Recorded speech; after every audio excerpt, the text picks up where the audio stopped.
What about performing crime while eating nachos? What about that? What if we did crimes while eating nachos? Is that a plan that we like? Is that something that we enjoy? Hello, Coco, Terror, Garrett. It's so wonderful to see all of you. I hope you're doing good today. Typical Wednesday, crime and nachos. Nacho wachon? I don't know what I'm trying to say. That doesn't rhyme. A crime about nachos? Like he stabbed the dude over the cheese? Or he stole the nachos? Something along those lines, I assume. My eye is so itchy, and I don't want to rub it because then it will feel and look worse. A crime of passion, clearly true. Okay, enjoy mac and cheese. I had egg salad sandwich for lunch. That was what I had for lunch.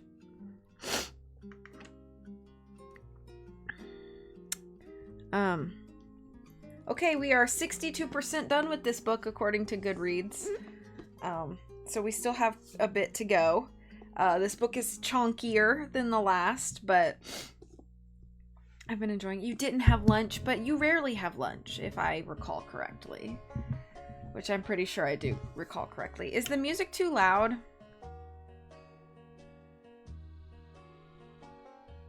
Is that better? I recalled. I also have Joe tea. I don't know who Joe is, but he'd be making a good raspberry tea, so drinking that right now.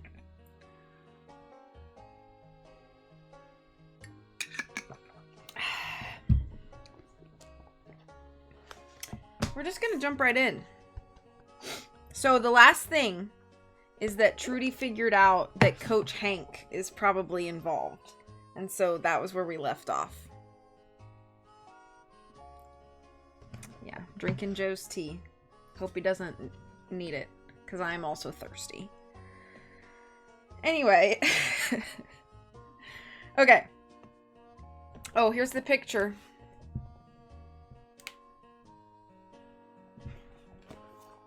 I didn't say I was thirsty for Joe. Unless he's, like, really fine. I don't know. I have no picture. I'm just kidding. That was a joke. Anyway. Chapter 3. 13. I don't even know numbers. Chapter 13. Rumble in Lake Nowhere. Trudy had been running through Lake Nowhere's sparse main street for only a short amount of time before she spotted footprints in the damp, spongy sand that matched the shoe soles of each brother. This was something she kept on mental file for specifically such a situation as this. You see, Trudy planned ahead for the future, and when the future finally came, her plan paid dividends. What I'm trying to say, kid, is that it's never too early to start up a Roth IRA account. You should look into that. She followed the footsteps at a full sprint to where they ended, the door to what appeared to be the town hall. Bursting through the entrance, she saw Valentine and JJ standing at a table in the center of the room. "Oh man, I thought I'd never see you guys again," she said with great relief. Her mind was running a mile a minute. She unloaded on them. "It's Coach Hank! Coach Hank stole the rubies. I had to go through this whole ordeal with Inspector Horvath, who is an absolute idiot, by the way, but I almost convinced him that Siobhan stole the jewels, and I used, like, legitimate forensic science to prove it, and everything was so airtight, but when we found the briefcase, the jewels were still missing, and I was stumped! Stumped!" She smacked her forehead, going on. "But I had missed one thing, and it was so obvious. Siobhan stole the jewels, and then someone stole them after that. Inspector Horvath assured me that there was no point when the lounge car was left alone, but I heard for myself when I snuck in there and hid under a pile of potatoes. He was wrong. When Inspector Horvath was interviewing Coach Hank, there was some noise on the roof. Was that you guys? Anyway, he sent the conductor to go check it out, and that gave Coach Hank a perfect window to steal the jewels from where Siobhan stashed them when the interview was over. But why? I don't know why, but he's the only one who had the time to do it." She ended her speech huffing and puffing. JJ and Valentine blinked vacantly at her a few times. "Man, that was some great deductive reasoning," said JJ. "But, we know." Trudy's shoulders deflated. "What? How?" Because he told us, said Valentine, motioning over to Coach Hank standing at the other end of the table. Between them were the ruby jewels of the Duchess of Cordelia sitting upon an unwrapped handkerchief. Howdy, said Coach Hank, giving her a friendly wave. Trudy's mouth fell open. Oh. We're really glad to see you, Valentine said as she joined them around the table. JJ and I were exploring the area, and we came across Coach Hank here trying to stash the jewels for later retrieval. We caught him in the act. That's me, Coach Hank said with a sheepish look. And this is where we need your help, Trudes, said JJ. He leaned forward, resting his elbows on the table. It's about the Ghost Hunters Adventure Club mission statement. Valentine groaned. It is not about the Ghost Hunters Adventure Club's mission statement. Hear me out, said JJ. What you see before you is a man who has committed a crime. By all accounts, he can and should be held to task for his transgressions in the eyes of justice. He paused for dramatic effect. And yet, were it not for Coach Hank, we would have been framed by Siobhan Sweeney. What do you mean? Asked Trudy. Coach Hank here had the same idea that Siobhan had, said Valentine. Wait for the tunnel, shim the handcuffs, swap the briefcase. Only in the chaos he did his swap after Siobhan did her swap. The designated hitter situation we created worked right into his plan. This made everything snap into place for Trudy. So that's why the key Siobhan planted on us didn't work on the briefcase. It was the wrong one. I would assume so, partner, Coach Hank said. Which leads us into our predicament, JJ said. This sure is an ethical quandary, isn't it? Us out here trying to figure out the morality of turning someone in to save our skins, but owing our skins to him in the first place. Wouldn't you agree that that's really something to chew on? Well, yeah, Trudy responded. And then there's the wider questions about it all, right? Do we have to solve every case we come across, or is it only the ones that keep us out of jail? Are Neutral Moldovik's business dealings any of our concern? What's Ghost Hunters Adventure Club's position on inserting itself into geopolitical discourse? Okay, but, Valentine interjected. Wouldn't it be so great, JJ interrupted, to have a shared pillar of beliefs that we can refer to in times of moral crisis? A list of core values, written and ratified by a cohesive and understanding team. And in that shared set of beliefs, we move forward as a unified front in order to excel in both business and in life. There hung a heavy silence at the table. It's not about the mission statement, Valentine grumbled. It's absolutely about the mission statement, JJ shouted in exasperation. I'll make it easier for everyone, Coach Hank said. I'm going to turn myself in. What? But why? Asked Trudy. You know, partners, it's in weak moments like these where I like to sit back and think about what it truly means to be an American. You see, it's about our belief and hope for a better tomorrow and what we do to fight for that better tomorrow. JJ nodded. And I realize now I lost my way. I need to do what's right and accept whatever justice has in store for me, because I, Coach Hank, stole the ruby jewels of the Duchess of Cordelia all on my own. Well then, JJ said with relief, so that means we just have to get you to Inspector Horvath so you can confess, then this nightmare on rails is over. That seems easy enough. But it didn't seem easy enough. At least not for Trudy. Something did not make sense in the coach's story. He didn't have the motivation to steal the jewels in the first place. Her train of thought was broken when a small knife flew through the air and stuck into the wall behind the team with a loud thunk. Everyone jumped back in shock. Guess now I know why things didn't go according to plan, came a voice from the entrance. There, standing in the doorway, were Siobhan Sweeney and Luther Adedeji. Easy fix, she said with a certain lightness. Luther and I caught the Ghost Hunters Adventure Club in the act, attempting to hide the stolen goods. Aiding and abetting, as per usual. She twirled another knife between her fingertips. Next one won't miss. Hand over the jewels. What happened next happened very quickly. In one fluid motion, JJ snatched the jewels from the table and grabbed hold of the table itself, flipping it forward towards Siobhan and Luther.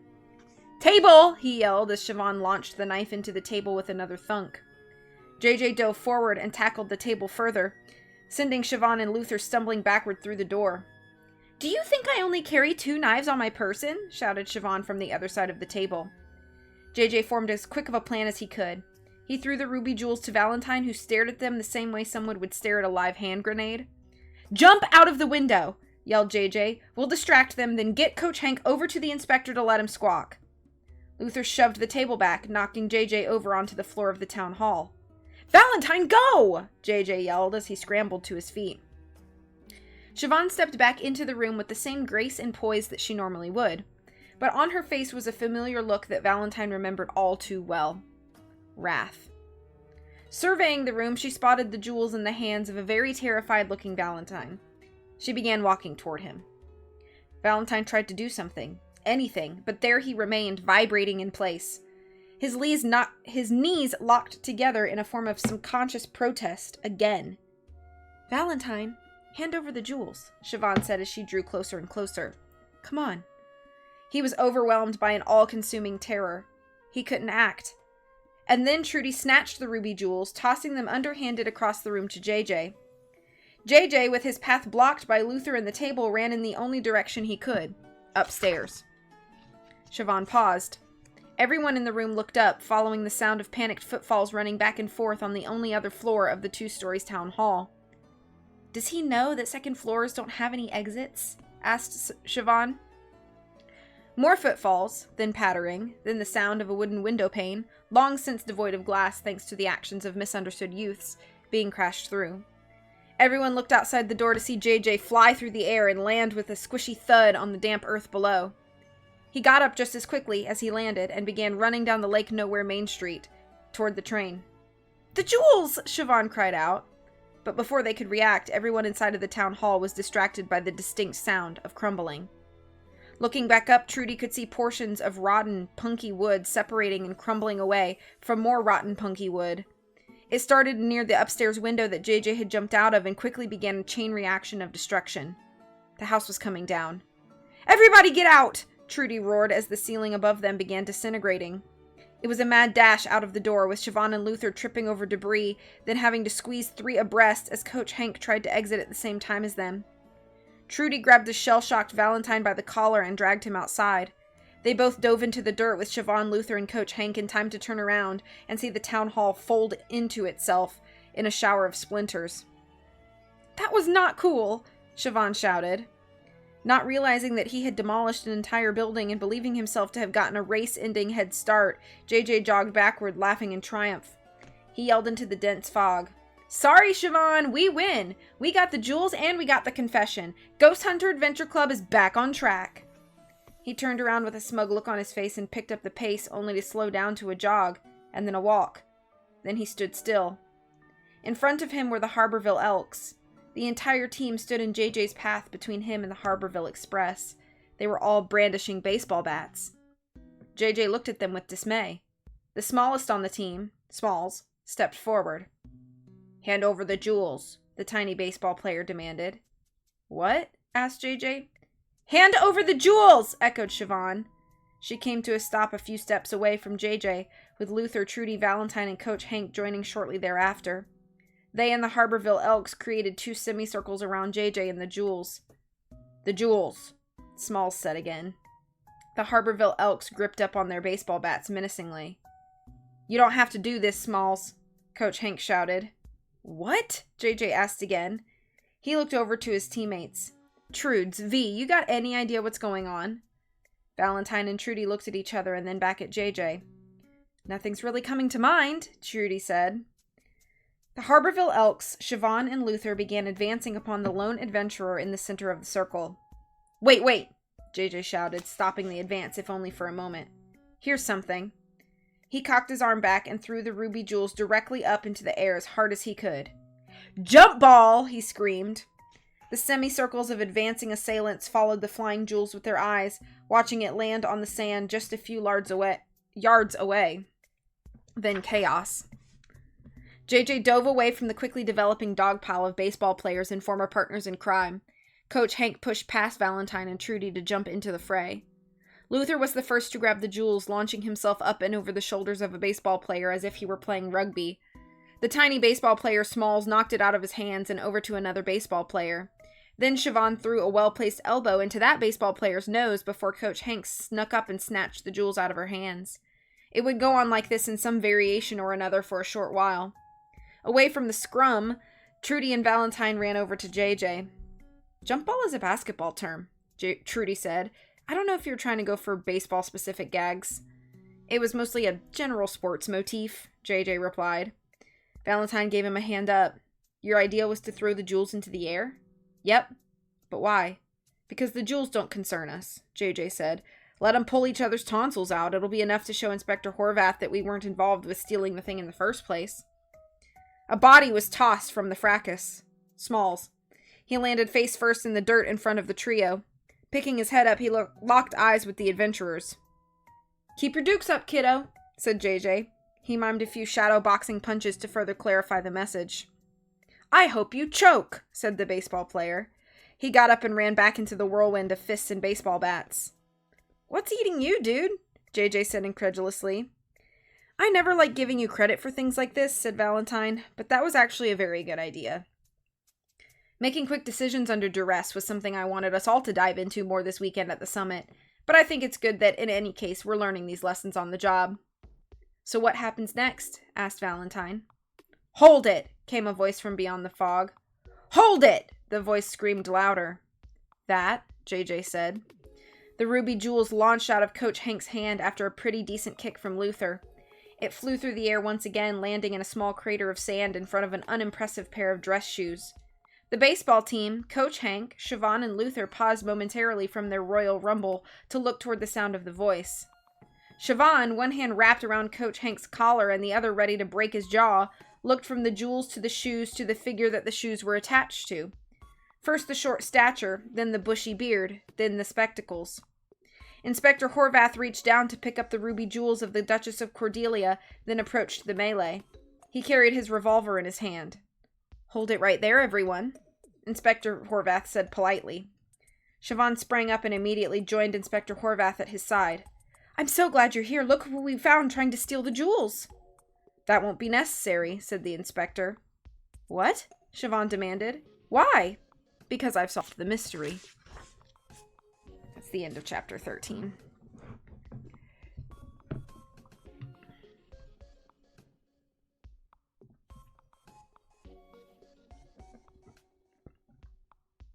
Joe T is clearly a person. You think so? It is signed at the bottom here, Joe. His story about the tea. He signed it. Maybe it's Joe Hardy. Joe Hardy made some tea. Except it wasn't a joke. Pile of taters? I got like 4 rookie numbers, true. Hi, I'm the all-consuming terror. Indeed.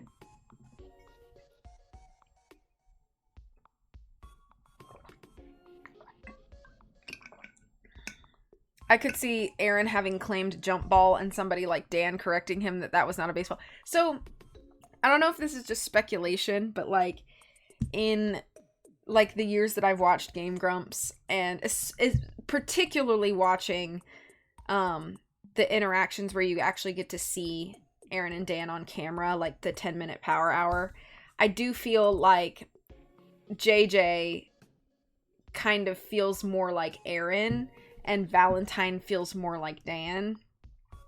And I kind of feel like Trudy feels a lot like their like manager lady whose name escapes me, but she's always like, but she can like be heard sometimes talking behind the camera, or she's sometimes on camera in like the 10-minute power hour. Crud, what is her name? I don't remember, but Trudy kind of reminds me of her sometimes. Allie? Yeah, is it Allie? Maybe that's her name. I don't recall. But yeah. Which I don't know if it's intentional that or not, but yeah, I can't remember. But it's fun. It's a fun dynamic.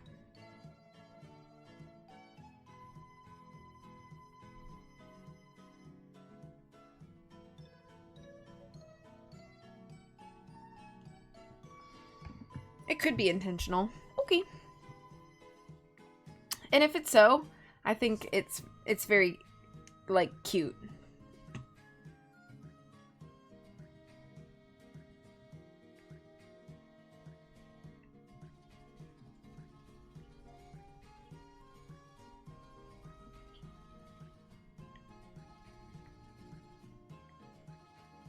Yoshi's New Island music.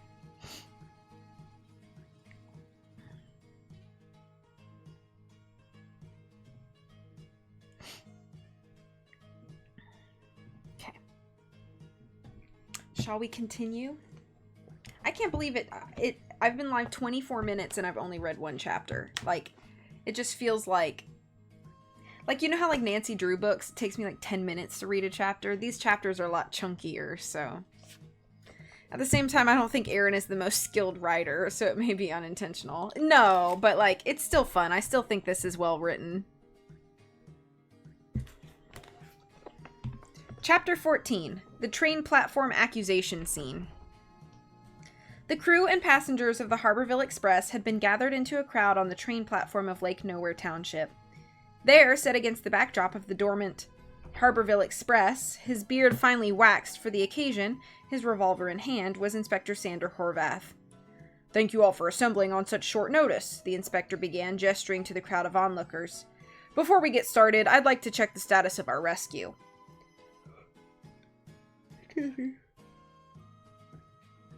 He caught the attention of the engineer, who was pacing rapidly just beyond the crowd of train passengers.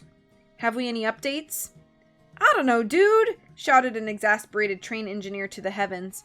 "Literally every moment of my existence has been packed to the brim with conflict. I was born into this world screaming, and I will continue to scream until some merciless higher power wills me out of existence, and he'll probably do it to further someone else's character arc."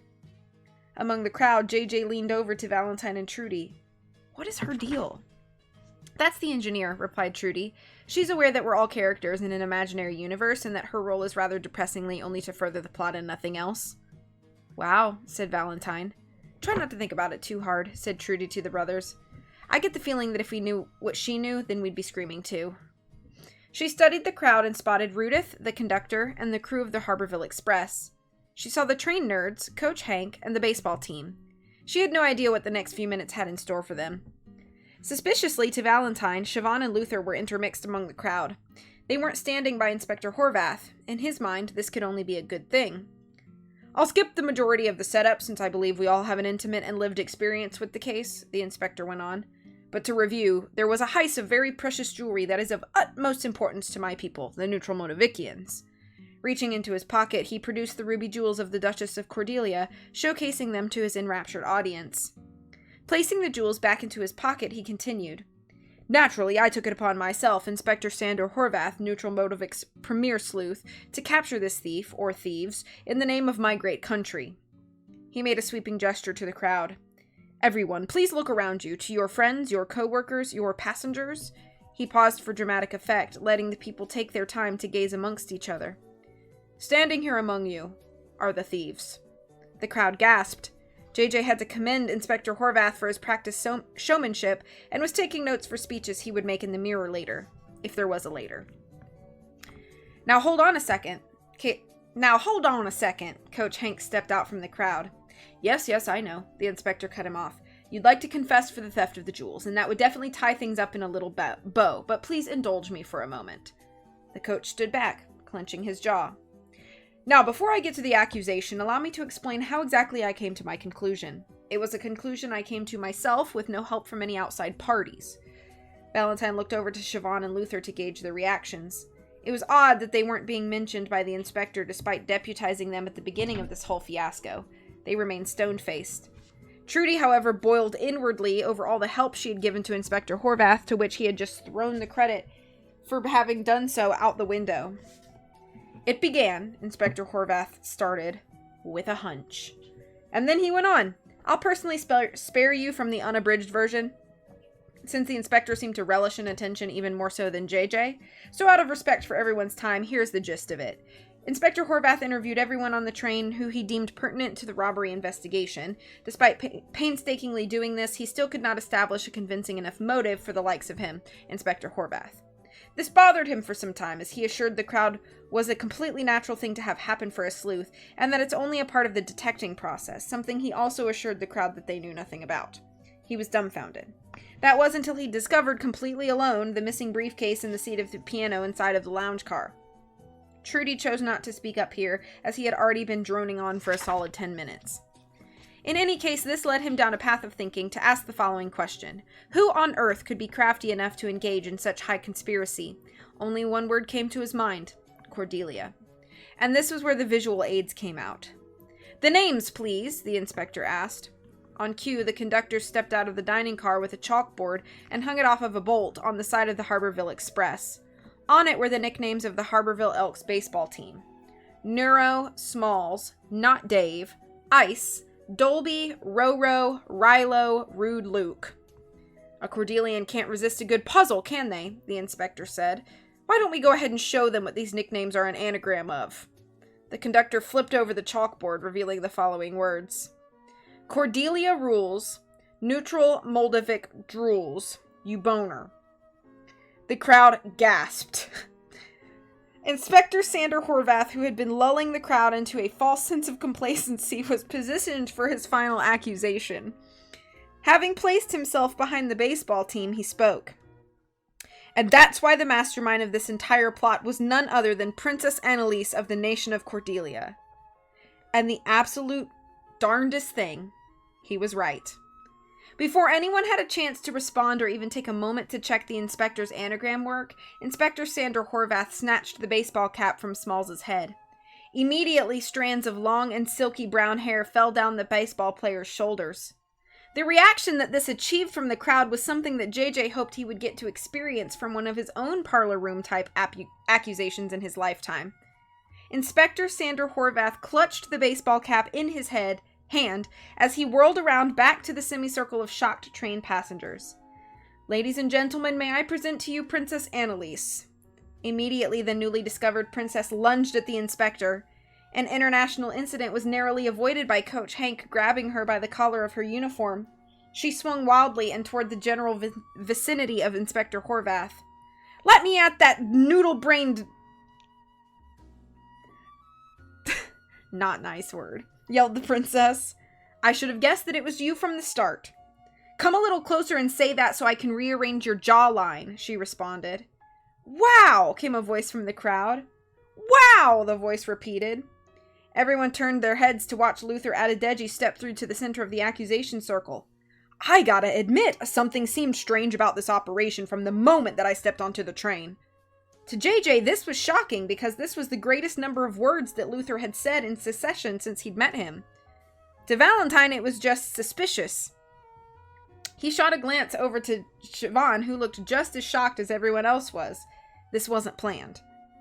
I mean, it was supposed to be a simple frame-up gig, Luther went on, but something was up. So you know what I did? I waited. I watched. I listened, and it turns out there's a princess to be held hostage for ransom? Wow! What are you getting at here? Trudy asked from the crowd. 1 minute, replied Luther. He looked over to Inspector Horvath and gestured to the weapon in his hand. Hey, can I see that for a second? What, this? Replied the inspector, flipping the revolver around in his hand before giving it to Luther. It was that easy. I didn't even have to try hard. Luther replied before immediately training the revolver back on the inspector. The crowd gasped again as Inspector Horvath reflexively shot his hands up in the air. Can he do this? The frightened inspector asked aloud. He looked over to the conductor for confirmation. It took the man a moment to come to his conclusion, speaking with resigned sadness. This is beyond train law. Off in the distance, a train's horn could be heard cutting through the dense fog. It sounded a second time. Luther looked at his watch. And not a minute too soon, too. Man, everything's just working out perfectly. He looked down to the front of the train. Oliver! Popping his head out of the window to the train engine, now wearing a train engineer's hat, was Oliver Path. What do you need? The engine's all fixed, ready to go?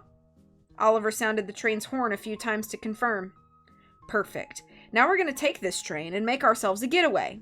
He addressed the inspector. The rubies, please. Inspector Horvath slowly reached into his pocket and produced the ruby jewels of the Duchess of Cordelia. He tossed them over to Luther. Now, the princess. Jewels are nice, but ransom is so much more lucrative. Coach Hank stepped forward. He spoke solemnly. My name is Coach Hank of the Cordelian Royal Guard. I will not allow you to take Princess Annalise. My team, they are not just the Cordelian national baseball team fronting itself as the Harborville Elks, but also due to the size of my country, they are the members of the Royal Guard. We will not allow you to take our princess. We have more players than you have bullets. Wow, I figured something like this may be the case, said Luther, looking as if he were stifling a smile. He looked once again to the shocked crowd. Members of the Harborville Train Appreciation Society? The crowd looked to the small group of train nerds. Once unsuspecting fans of large-scale mechanical engineering, completely innocuous, each of them in turn pulled out a variety of train-specific tools, now repurposed as bludgeoning weapons. They looked menacing. "My train tools!" cried out the engineer. "That's where they went! My train tools were used to facilitate an armed uprising aboard my train!" She stifled a scream. "The Federal Train Governance Commission! They're gonna be so mad!" "Hand over the royalty," Luther repeated. "No," Coach Hank said resolutely. "It's okay," Princess Annalise said as she put a hand on the coach's shoulder. "But Princess, take care of your men. I'll figure out what to do with this..." More not nice words.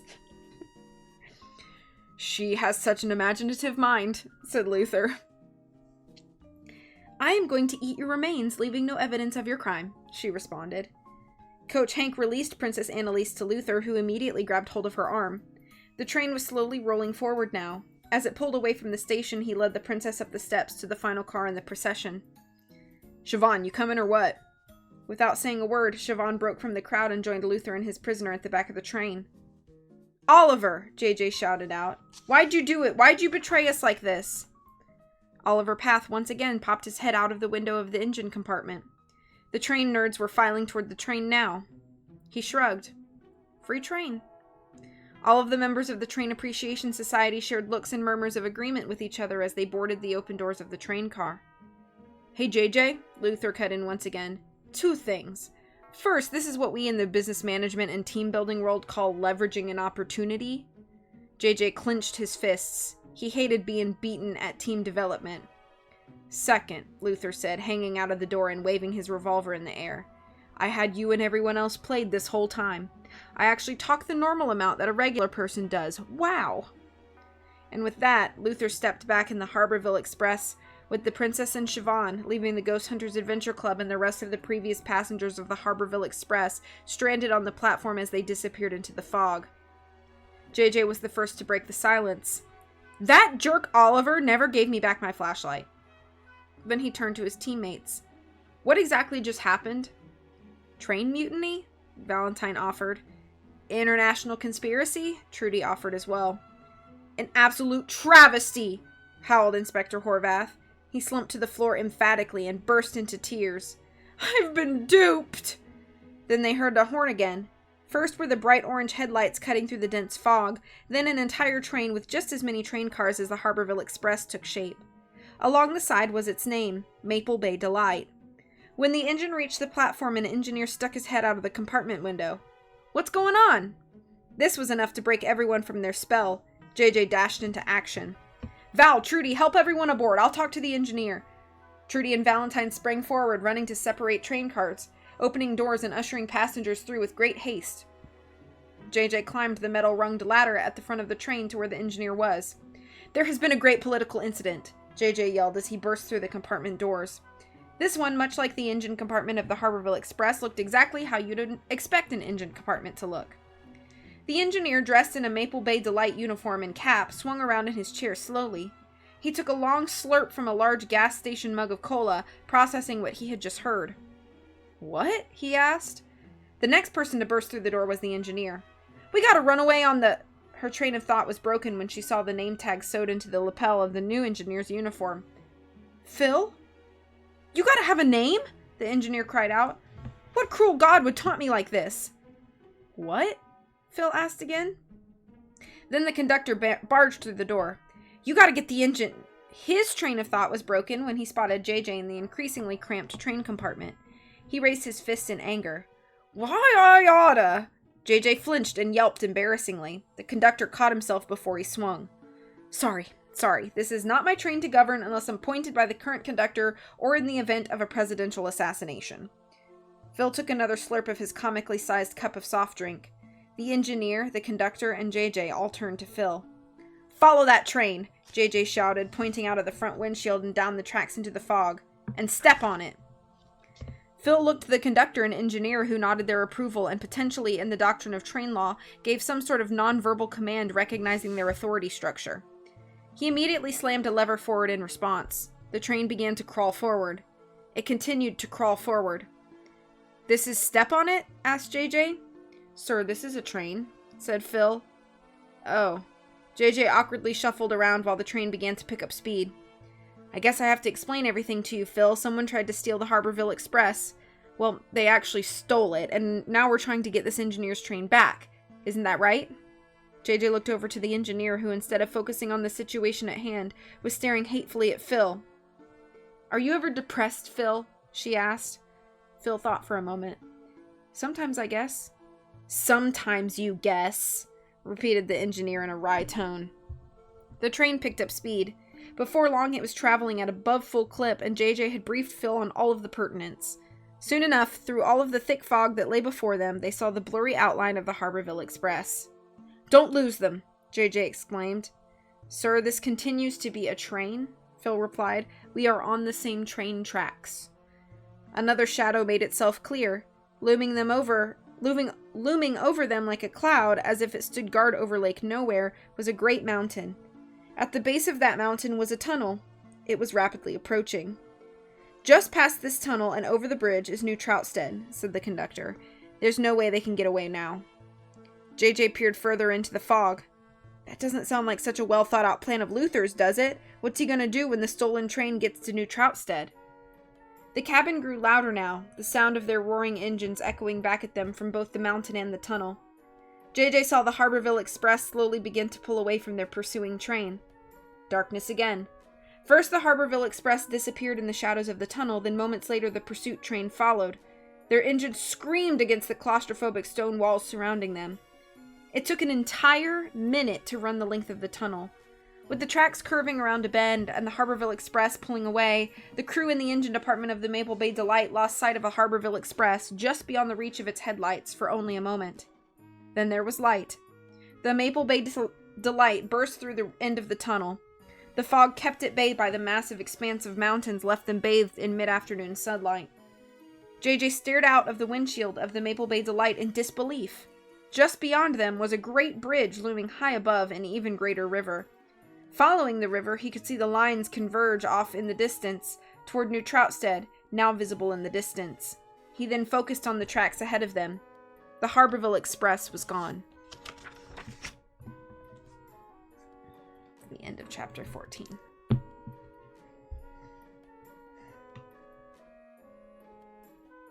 I know the feeling of the long chapters, memories of, I'm sure you do. Some of those chapters were like 60 pages or something, or more, right? I love when they use noodle brain not nice. I'm trying to keep things family friendly to the best of my ability. And while the words are quite colorful, I don't know if I feel 100% comfortable saying that. Yeah, you gotta look into Ransom. It's a pretty affordable, profitable pastime.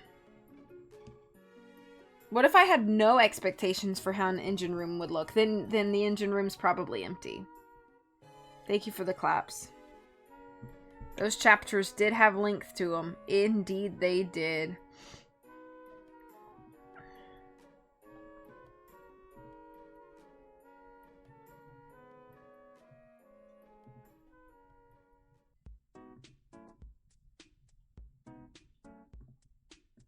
Wah, wah.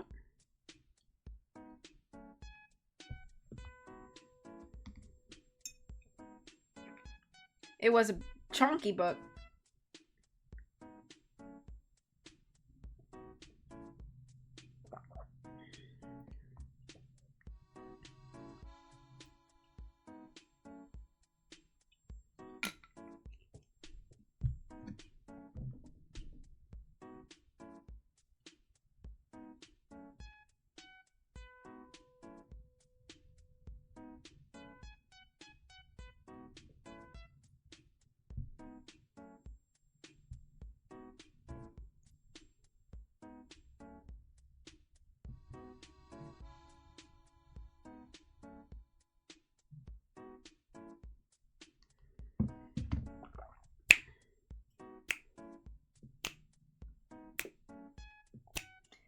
Yeah, that was a big chunky book that you got through.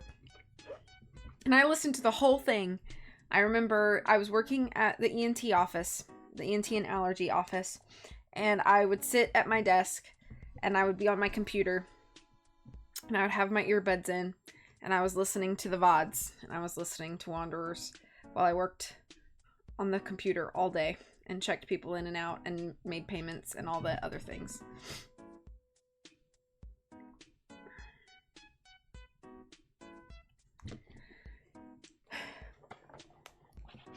One nice thing about working a desk job is that you can like have earbuds in and like listen to something, or even like watch something if you like you have your phone down like underneath your computer monitor. I can't do that at my current job, but I wish I could.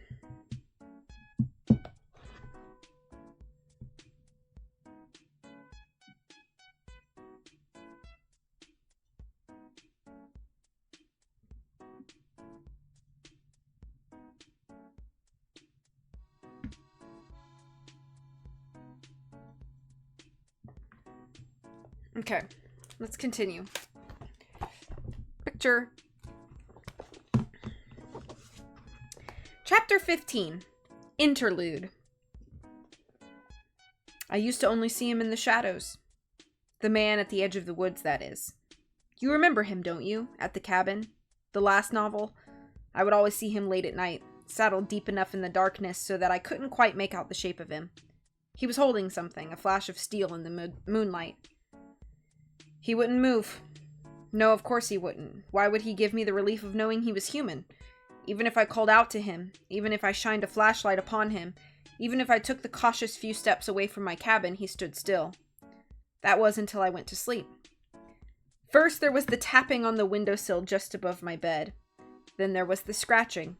Then there was the voice, sick and raspy. Cecil, come outside. Come outside and pay for your sins.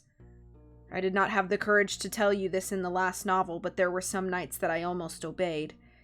Each and every godforsaken time he spoke to me, I could feel the compulsion in every molecule of my body. My muscles ached to rise from my bed, to walk to my door, to accept my fate for what it was, something my body and mind agreed was a simple consequence for my actions. It was a tab coming due. One night, and I may be divulging too much information at this point, but one night I awoke from my slumber, fully dressed, with my hand wrapped around the handle to my front door. The mind is a vessel in a great ocean. It moves slowly, turns slowly, through an infinite expanse of fog. Up until now I had believed that I was in control, but what had I decided to do when I was no longer at the helm of my own ship? Am I the commander of this vessel? I thought I had left that wretched creature at the cabin in the woods. Perhaps I was foolish to be so optimistic. Perhaps this should be a reminder to me. From the moment I sat down in my presidential suite here on the Harborville Express, I have been plagued by this mysterious man in the shadows. There he was on the platform, out of the corner of my eye in Harborville. When I looked again, he was gone. I spent those first tense moments convincing myself it was just a trick of the light, something I had imagined. But then there was no Maple Bay, where I had Inspector Horvath board the train. There he was again, sitting in a ticket booth, looking right at me. It felt like television static. A million prickles of electric shock slamming into my chest at supersonic velocity, radiating outward into my extremities. The buzzing in my ears grew louder and louder the longer I looked at him. I smelled sulfur. I tasted copper. I had to turn away. The times when I'm not riding on this trip are spent scribbling on a map. I would mark the time on my watch whenever I saw him. Then I'd take that time and compare it to roads following the Harborville Express's route. There was no way I could have spotted him at that barn by the river only to have him run down the steps once I was out of eyeshot, hop into a car, and then drive at 90 miles an hour down a dirt service road. There's no way he'd had enough time to be there at the edge of the fog, outside of my window, just as the train came to a screeching halt in Lake Nowhere. It just doesn't make sense. At least I'm safe here, or at least I feel safe. Let's move on. Hello, dear reader. It's your old pal, Dr. Cecil H.H. Mills, noted fiction scribe and self-described hobbyist pugilist. I'm still at it, you know, tapping away at the manuscript here on the Harborville Express. No, I won't tell you where the train is now. That would spoil the story. How dare you even think that? I will, however, tell you that wherever this is, it's very dark. The emergency lights of the Harborville Express are on, so we're not totally without our bearings. If you'd like to imagine me cast in a dramatic, stark glow, I'd appreciate it. Perhaps a strong rim light to separate me from the background. It's your imagination, kid. Build the scene in your mind. You know, I wouldn't even be entertaining that sort of question if this were one of my adult novels. Adults know that stories aren't always mystery and intrigue and affordable action set pieces for the hopeful movie adaptation. They can understand conflict in subtle ways. I mused with this idea in That Which Waits Beyond the Veil, my novel where I famously induced medical death for 22 minutes so that I could befriend a cool ghost. I'll stop complaining, I promise. However, lastly, I will say that publishing house Bradford and Bradford can suck an egg. They couldn't spot a quality contemporary adult novel if it died for 22 minutes to befriend them. In any case, while I still have you here and while I'm still contractually obligated to a minimum word count, let me at least try to be useful to the sorts of people who read interludes in YA mystery novels. Hey bud, how's it going? How are the bootleg shirts coming along? Remember that if you don't have access to a screen printer, you can use fabric paint and a stencil on heavier cardstock paper to create a really effective look. Just print out your image in two-tone, cut out the design with a penknife, then use a foam roller to evenly spread the paint over the stencil and onto the t-shirt. You can even let that layer dry and then stencil different colors on top of that to create a multicolor print. Just make sure you set the paint into the fabric by ironing over it with a towel. You must be overwhelmed. Listen, I get it. I super get it. This world you found yourself in, the grift, is a brand new one for you. It can be scary setting out on your own, and I'm sure you have lots of questions. I'm taking this deal we've made seriously, as I hope you are, so let me try to give you some advice. Here's 2 pieces of it. 1. Work hard. You have to learn from your failures and challenge yourself to be the best version of you every day. That's non-negotiable. That's necessary to survive. But you're hungry and ambitious. I can tell. Not everybody reads interludes, so keep at it. Keep working hard. You're gonna be fine, kiddo. 2. You don't even need to work that hard. I'm writing a young adult mystery novel, for crying out loud. Every single trick under the sun has been meticulously cataloged and peer-reviewed over literal millennia by people much smarter than you, and it's all for just 1 research session away. Here's one for free. Something you should watch out for. Let's say you're working at a bar, right? A quiet little pub. Real quaint. It's the middle of the day, you're polishing mugs or whatever, and a man walks in with a dog. He's quiet at first, but eventually he starts going on and on about how he's down on his luck. His wife left him, he lost his job, all that, and to top it all off, he forgot his wallet and needs to go get it before he pays the bill. As collateral, he leaves the dog, his last worldly possession, in your care. There's another guy at the bar. He's been there longer than the first. Friendly guy, strikes up a conversation every now and then. Once the first man leaves, he'll lean over and tell you that that dog is a rare breed, an expensive breed. A red-eared hunting spaniel or some similar sort of fine pedigree. He'll maybe even offer you money for it, $1,000. Since it's not yours, you'll politely turn him down. That man will settle his tab and leave. Then a couple minutes later, the first man will walk in again. Things have gotten worse. He's not going to make rent, and he doesn't know how he's going to make up the difference.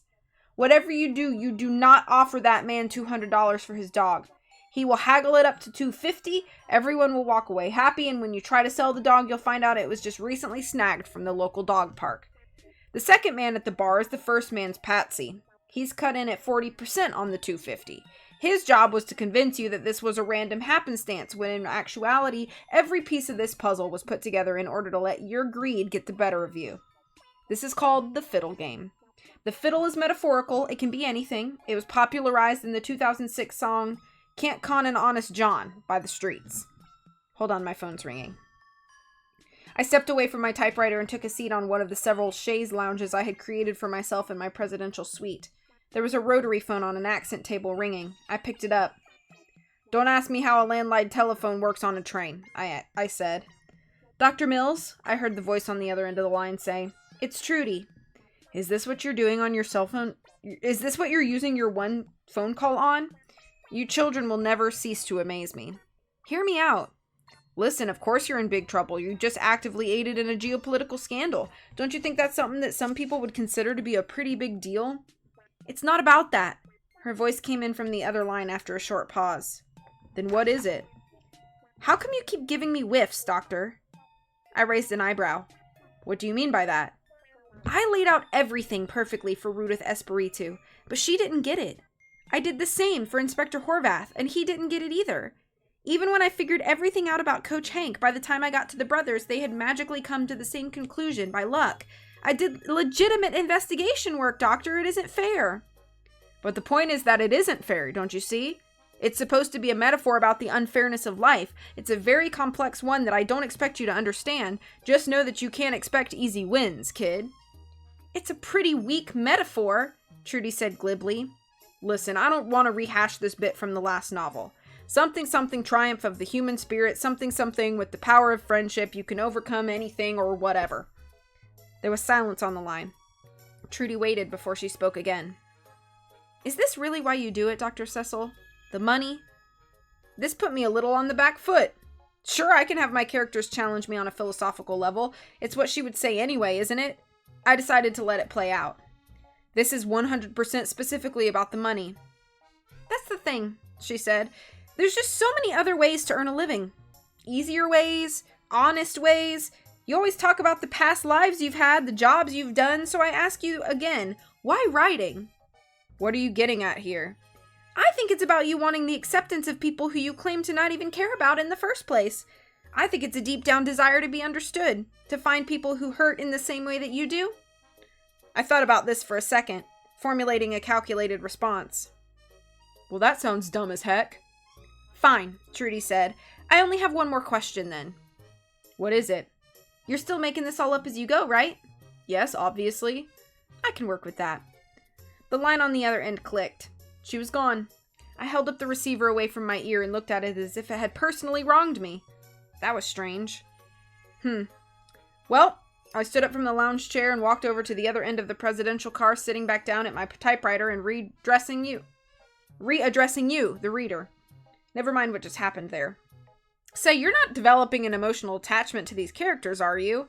I know, I wrote them very well. They each have their independent wants and needs and the way they handle situations. Yes, I can admit, are humorous at times and even endearing. But that isn't part of the yacht plan, dear reader. That's the point of what I'm trying to get through to you during this chapter. If you're going to survive in the real world, you gotta have what it takes to make hard decisions. I need you to remember again that they are not real. The members of the Ghost Hunters Adventure Club are simply words on a page designed specifically to sell merchandise to unsuspecting dimwits.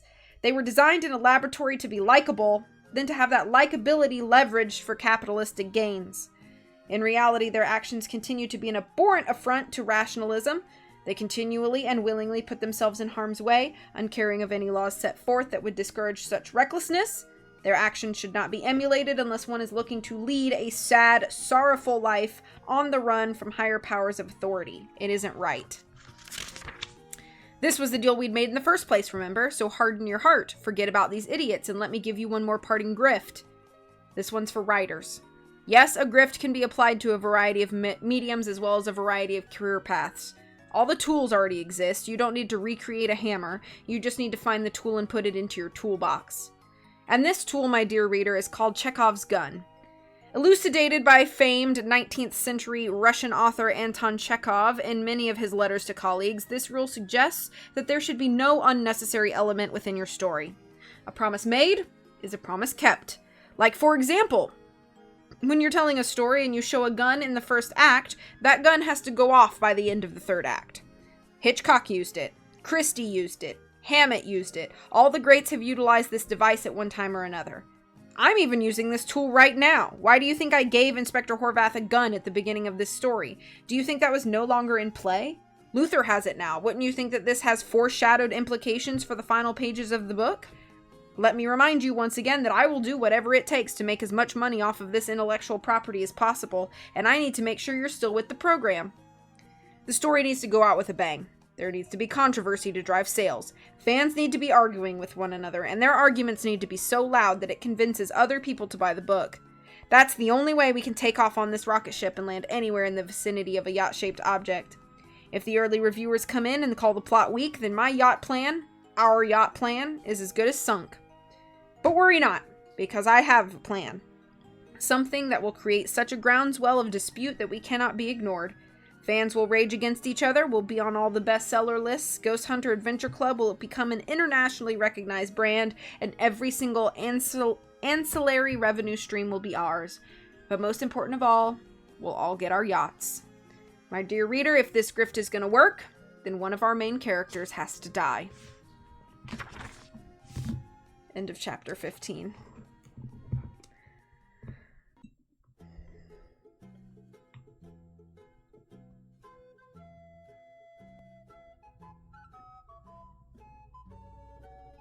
This is koi bee.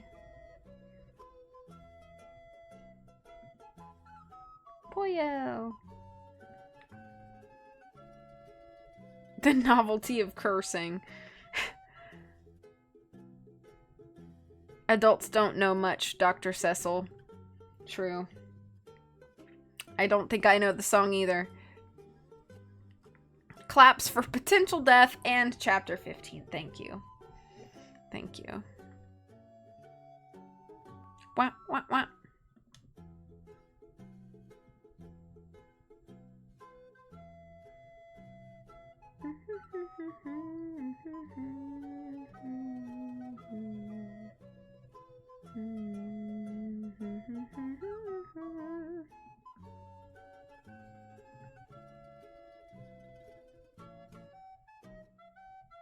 Hopefully there's another Kerbo next month. Yeah, hopefully.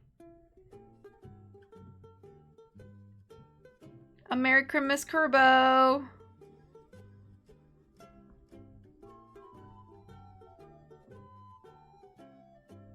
We're in at an hour. Maybe 2 more chapters.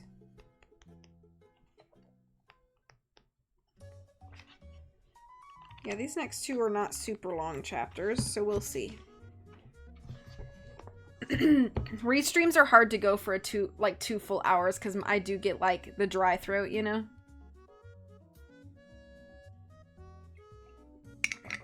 I do enjoy the little Christmas Kirby animations.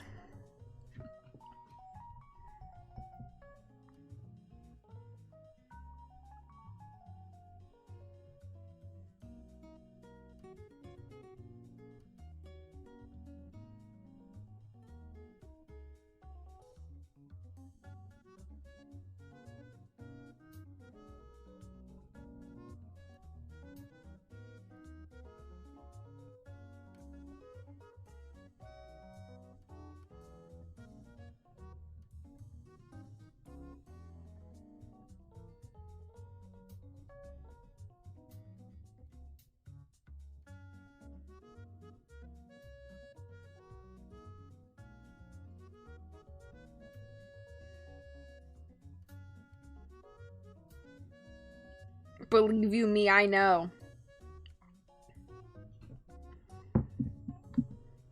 When the characters in the story excused themselves because the phone was ringing, I thought for a moment your phone was ringing. Sorry.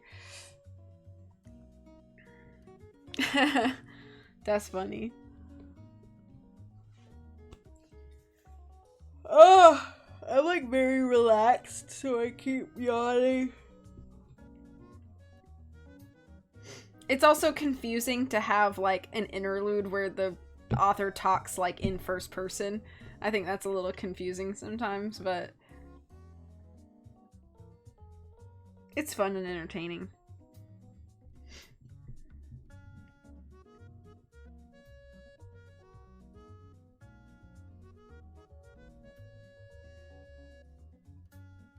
I would love to take a nap when I'm done here.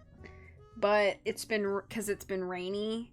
So I was able to bike this morning before it started raining. And then it's been pouring since then. And now I really do need to take Blue on a walk, even if it's just kind of like a short walk. So I might, whenever I'm done streaming, if it's not raining, I'm going to do a really quick walk, like 15 minutes with her. And then after that, I may take a nap. The old woman can be snore. Actually, I don't snore. At least I don't think I snore. Nobody has ever told me that I snore. So, you know. I don't think I do. But I'm not 100% confident. And my dad doesn't snore anymore. My dad used to snore because of his sleep apnea. But now he sleeps with a CPAP machine. So he gets all the oxygen he needs while sleeping and he doesn't snore anymore. So we don't have snoring in our house. But I wasn't there as you slept when I was there. Yeah, true. True. But like friends I've traveled with and stuff, and like we've shared hotel rooms, have never told me that I snore. So I'm assuming that I do not snore. But maybe one day somebody will be like, yo, you were chainsawing it up! And I'll be like, oh, my bad, didn't know. This is Donkey Kong, right? Yeah, this is Donkey Kong Crunchy. Donkey Kong Crunchy.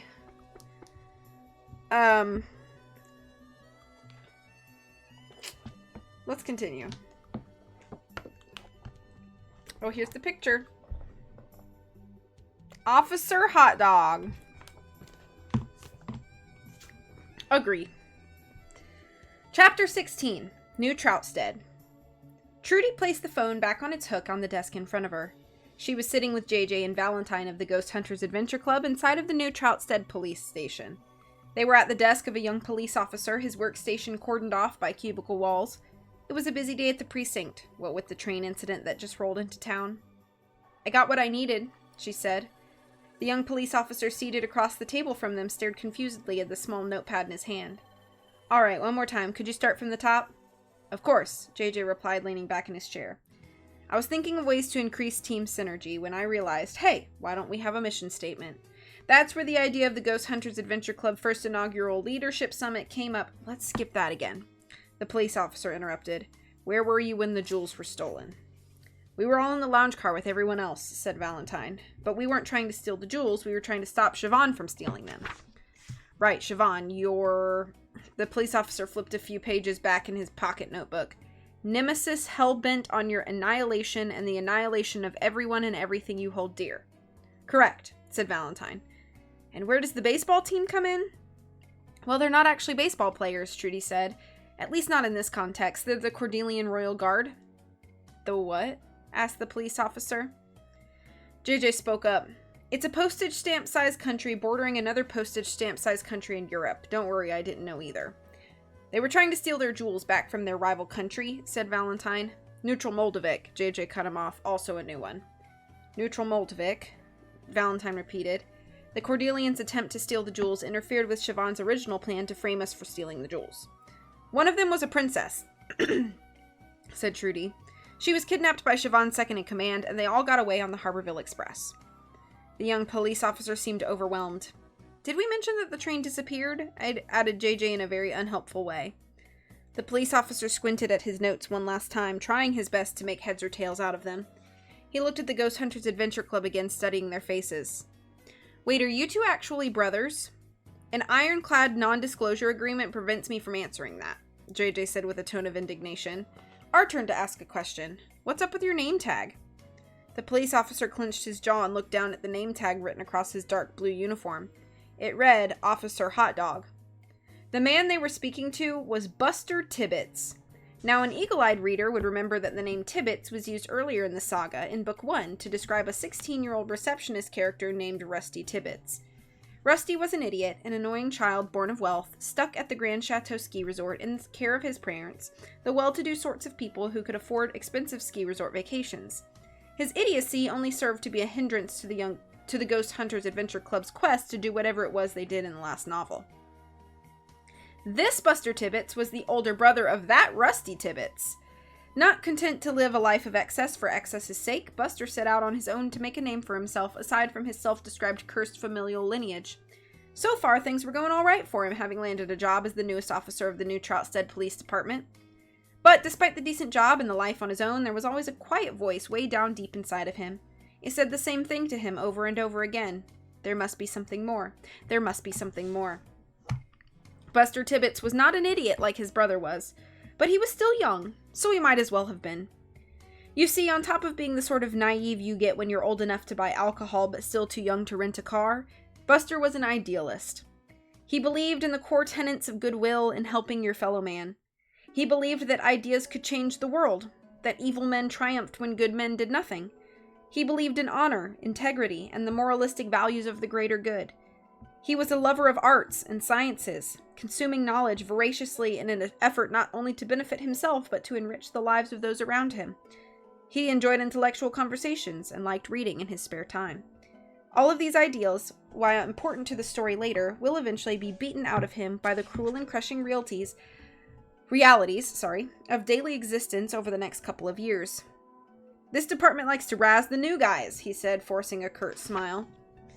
So why Officer Hot Dog? Asked Trudy. I ate a hot dog weird once. An empty soda can flew through the air, knocking Officer Hot Dog on the side of his regulation crew cut. He was redheaded like his brother, like the rest of his family. Hey, Officer Hot Dog! Called out one of his superiors from the other end of the police bullpen. Having fun with the train case? Officer Hot Dog raised his hand and smiled as if to say, Good one, buddy. That was a really fun joke you just did. He was trying very hard to show that it wasn't getting to him. Don't forget to pick up the school bus, his superior officer said. The young police officer turned back to the 3 members of the Ghost Hunters Adventure Club. Look, obviously this is a complicated situation. We haven't even dug into how that man you just called...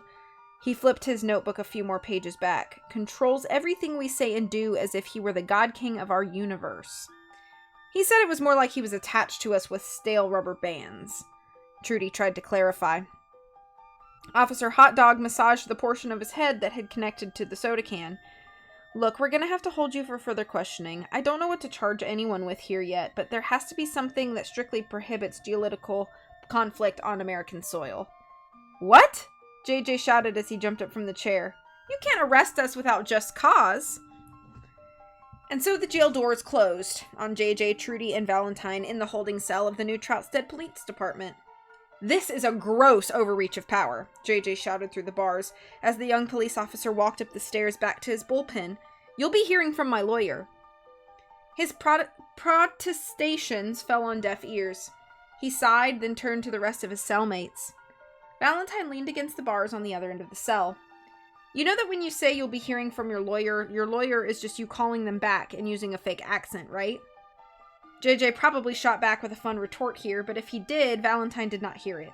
He was busy examining the events that occurred earlier in the day. He didn't feel good about them.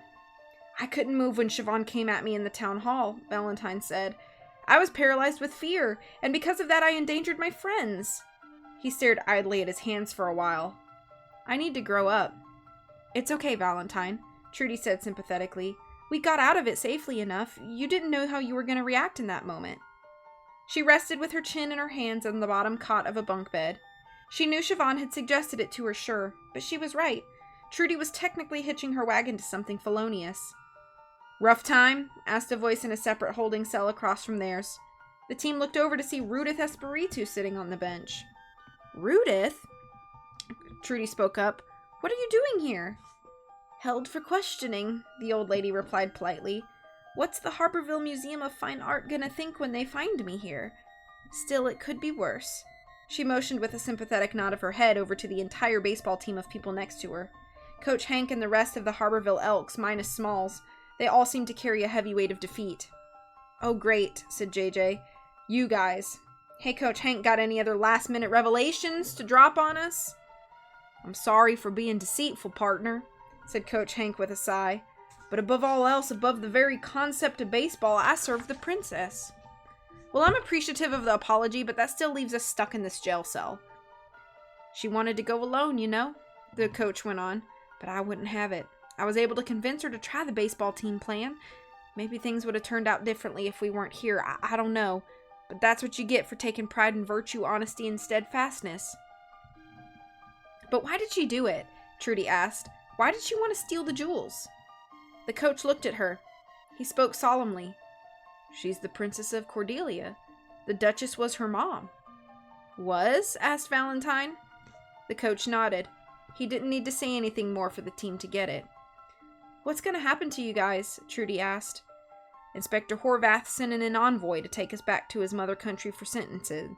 We'll probably be launched out of a catapult, he said bluntly. It's an old neutral Moldavikian tradition for high crimes against the state. The moment we reach neutral Moldavikian soil, it's straight into the catapult.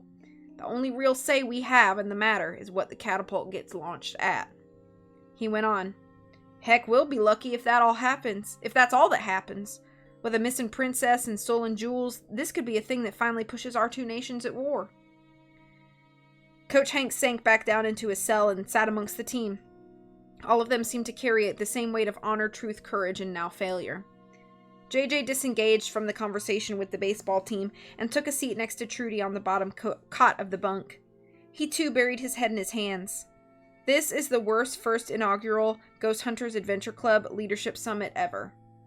What are we gonna do? Trudy asked. JJ pulled his head up from between his knees. We gotta figure out a new plan. You're right, said Valentine. There's no way on Earth that a huge train just disappears out of thin air. There has to be another explanation. Are you kidding? JJ shot back at his brother. I was talking about figuring out our legal defense.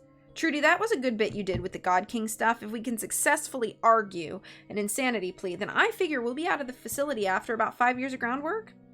Valentine's right, said Trudy. The puzzle pieces are not fitting together, and it is not making sense. If only we could get back to Lake Nowhere, we could try to stop Luther and Siobhan. As much as I love the idea of having a rich princess indebted to us, said JJ, gesturing to the jail cell around them, we are stuck here until we can find a way out. Just then, the door to the police officer's bullpen opened, and a different officer walked in. He marched to the holding cell of Trudy, JJ, and Valentine, unlocked the door, and slid the jail bars open. Then he spoke. Your lawyer is here to see you. End of chapter 16.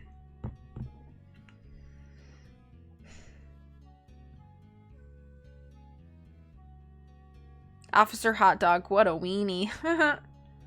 The what? My mutual reaction to most things people tell me. Rusty the Idiot Tibbets. Yeah, you got it. Officer Hot Dog. Mac and cheese and applesauce? Oh, heck. Ain't nobody got time to eat the applesauce and the mac and cheese separate. Ain't nobody got time for that. I almost dropped applesauce on my carpet because I'm dumb. No, being clumsy doesn't mean you're dumb. Just means you're clumsy. Machine and app featuring cheese. Nothing like some Chrono Trigger backing the books. Chrono Trigger brings back memories of when somebody was doing a guess the game by the slight clip of music thing, and I spent a while thinking of where the slight bit of music was from, and I finally found it. It even shared the whole dang piece of music, and they didn't believe me, and they got it wrong. Ha, dumb. They so dumb. The moral of the story is never doubt terror. Period. I think that's a good moral. Everybody should learn.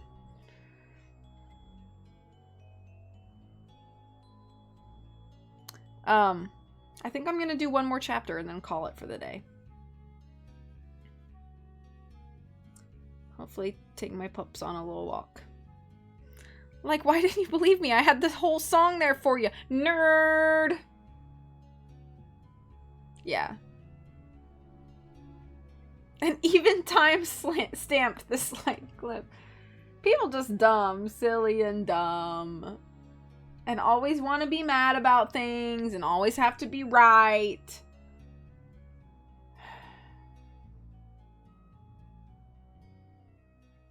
There ain't nothing wrong with living your life with some integrity and humility. But they just don't know how. They just don't know how.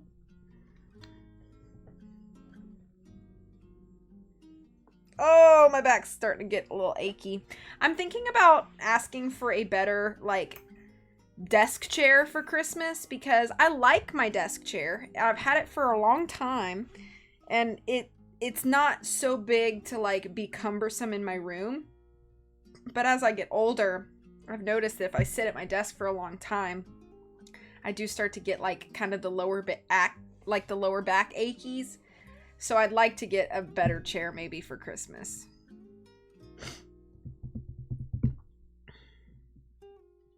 That's fair. Asking for a new back. This one's getting worn out. True. Alright, let's do one more. I also have a tendency to slouch. I've been trying to do... so there's like a stretch that I saw where you like stand in a doorway. And if you like put your hands like on the door frame like this, like you're standing in the door frame, and then you lean forward while you're pressed against the door frame, and it like stretches this this muscle right here, and also like stretches your like pulls back your shoulder blades, and you pull and you just let your own weight like do the work for you, and you hold it for like a minute or two if you can stand it that long. and then like you relax. And I have noticed it's kind of helped my posture a bit because I have a big tendency to slouch. I have a tendency to sit like this, and it's just like not cute, you know? Just imagine Brooke and his enjoyment of putting his skull against walls and announcing what angle he's currently in. Yeah. I sit like that, but times two. Like full shrimp mode. You know what I mean?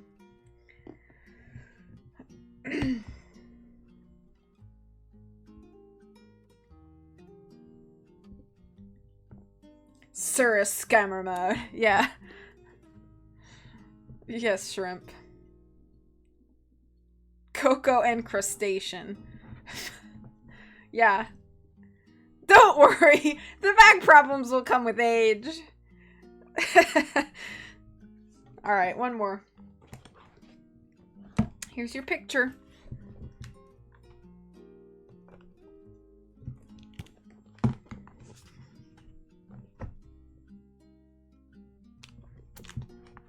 Chapter 17. Legal Advice.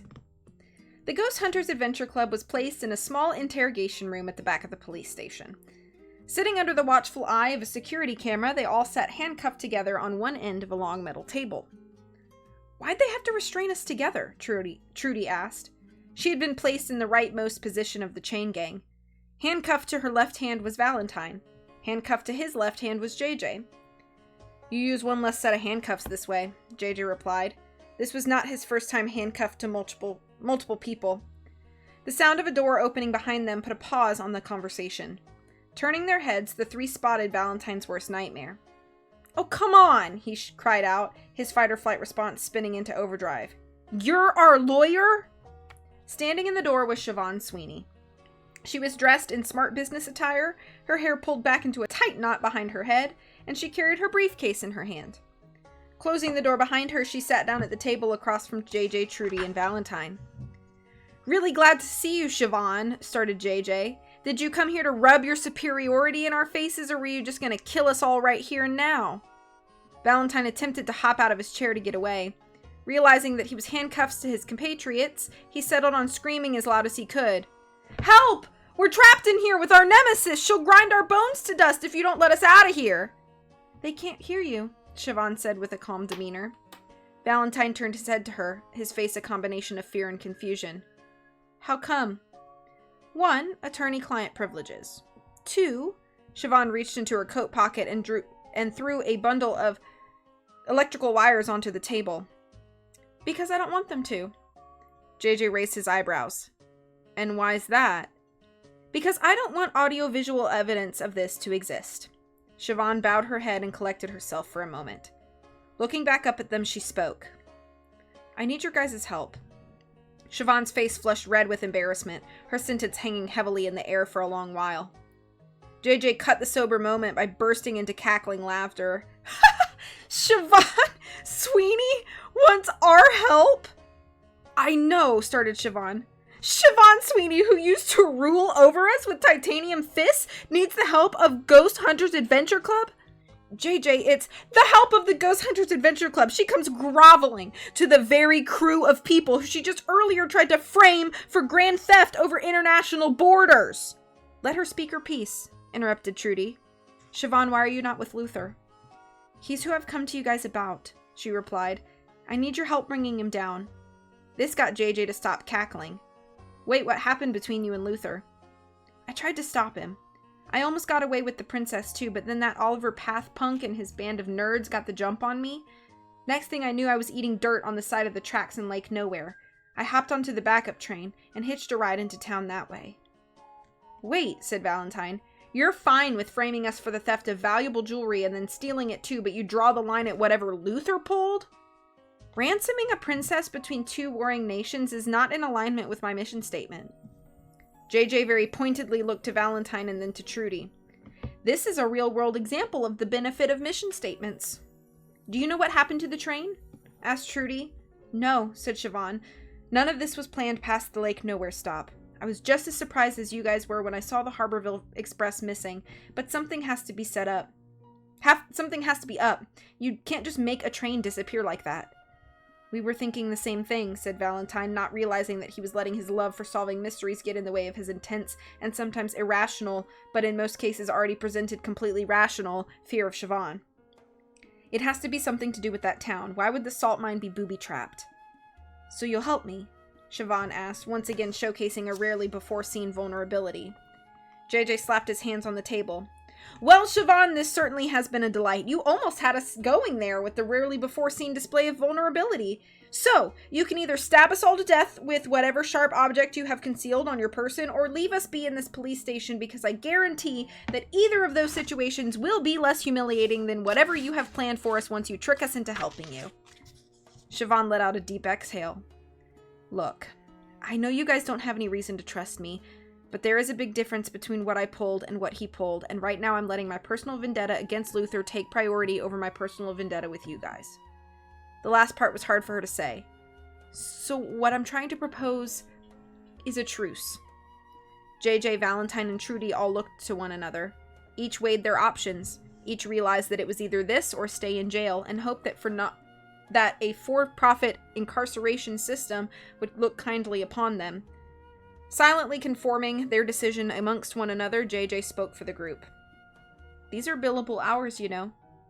You can certainly say that they are, replied Siobhan. She looked at the watch on her wrist. And right on time. Right on time for what? Asked Trudy. My plan. You think I spent this entire time not figuring out an elaborate way to spring you three from jail? Siobhan pulled 2 red file folders out from her briefcase and tossed it onto the table. Trudy's heart leapt. She recognized the file folders on JJ and Valentine that Siobhan had handed her earlier in the day. Managed to pick this up in your room, Trudy, before I got kicked off the express. JJ and Valentine were intimately familiar with these file folders. You gave Trudy our rap sheets? JJ was shocked. Those were supposed to be sealed once we turned 18, Valentine added. He was turning red himself. Relax. I was just trying to sow discord among the ranks. Had to get Trudy to think you two were felonious and untrustworthy as a tertiary backup. JJ and Valentine looked embarrassed. I wasn't going to look at him, Trudy said in her defense. But did you? Asked JJ. Trudy joined the brothers in the feeling of embarrassment. I might have seen a few things. Focus, people, Siobhan said. Let's get you out of the New Troutstead police station before you guys get to bickering. She let down her hair and took off her coat. Stuffing it into her briefcase, she traded it for a down jacket she had placed there for safekeeping. After donning a Harborville Elks baseball cap on her head along with a police badge around her neck, she now looked nothing like the lawyer who had just walked in a few minutes ago. And now, Melissa Chapman of the Harborville Sheriff's Police Department is transferring you back to Harborville for booking on a couple priors. She pulled out a file at random from one of the folders. Avian theft. That ought to do it.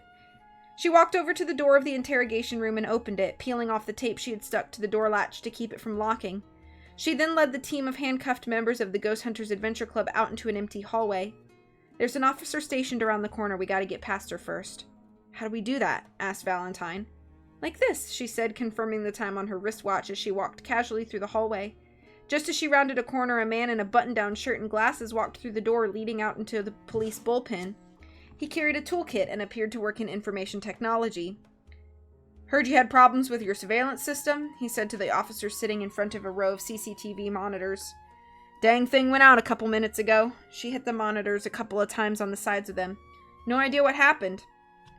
Using the information technology professional as a screen, the 4 walked out of the door and into the bullpen, unperturbed. That's one, said Siobhan.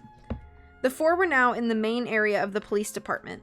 The room was crowded with police officers walking around the bullpen, going about their police business. JJ's skin crawled at the thought of being in such close proximity to so many officers of the law. One of the police officers looked up and addressed Siobhan. Hey, where'd you come from? What now? Valentine whispered to his 3 compatriots. Siobhan checked her watch again. This! A man in a pinstripe suit and straw boater's hat burst through the doors of the police station. A broad smile stretched its way across his face. He carried an obscene amount of balloons. Happy birthday, he roared in a sing-song manner. You remembered, came a voice from the other side of the room. Everyone turned to see an elated dispatcher jump up from his chair. The man in the pinstripe suit strutted over to him and began leading the station in a rendition of For He's a Jolly Good Fellow.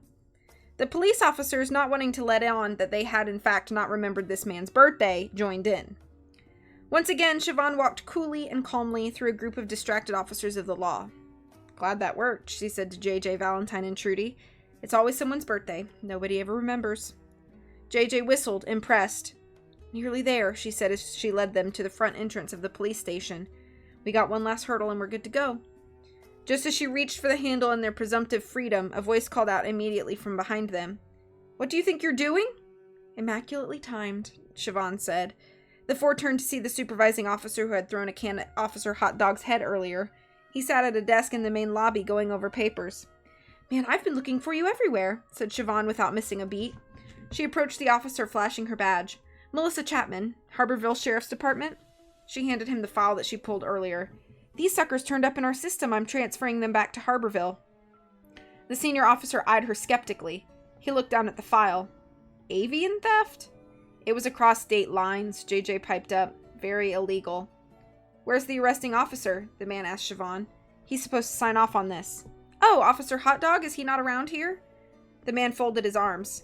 I sent him to pick up the school bus for the baseball team. You're going to have to wait for him to get back before we do anything with you. Siobhan sat down at the desk in front of the supervising officer. She spoke in a friendly way. You see, the thing is, I'm on a pretty tight schedule. It's a long drive to Harborville, and I gotta get back on my beat. No signature, no transfer. The supervising officer said resolutely. Even just this once.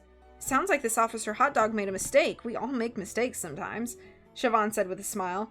Isn't that right, Officer Jim Shortsboner? The officer's eyeball bulged. He leaned forward on his desk. That was 30 years ago. I was a rookie on the force. It took me 3 transfers to get rid of that nickname. And yet it's still publicly searchable on your record. I'd really hate for that one to get around the office. Fine, the officer said. He scribbled his signature on the file. Just do not let me see you running around here again. Your secret's safe with me, Siobhan replied. She mimed closing a zipper across her lips and ushering the 3 out of the door and into the late afternoon New Troutstead sunlight.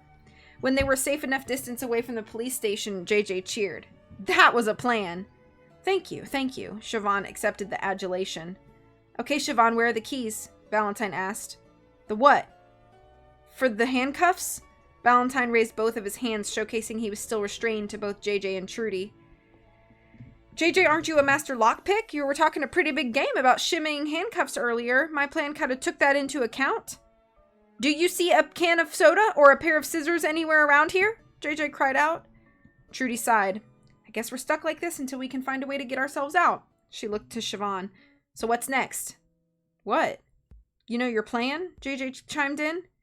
Get to Lake Nowhere, I guess? My plan was to spring you guys from the New Troutstead PD. I had to come up with that one while I was hanging onto the back of a luggage car, and I had very little time to execute it in the way that I did. So from here on out, we're laying the tracks in front of us as the train moves forward. Ugh, Valentine replied. We can figure it out. Wait, Siobhan said. Do you guys think I keep meticulous plans for everything? Their argument was cut short when JJ spotted the school bus. End of chapter 17.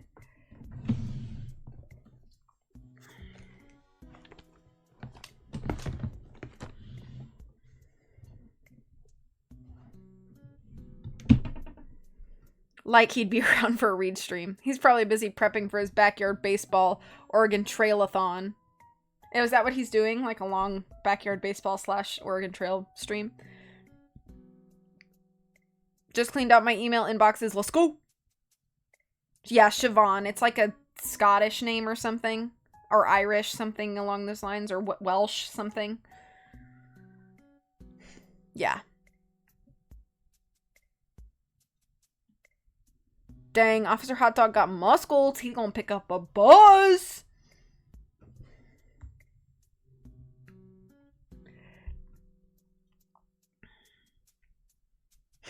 Thank you for the claps. All right. And I think that's where I'm going to call it for now.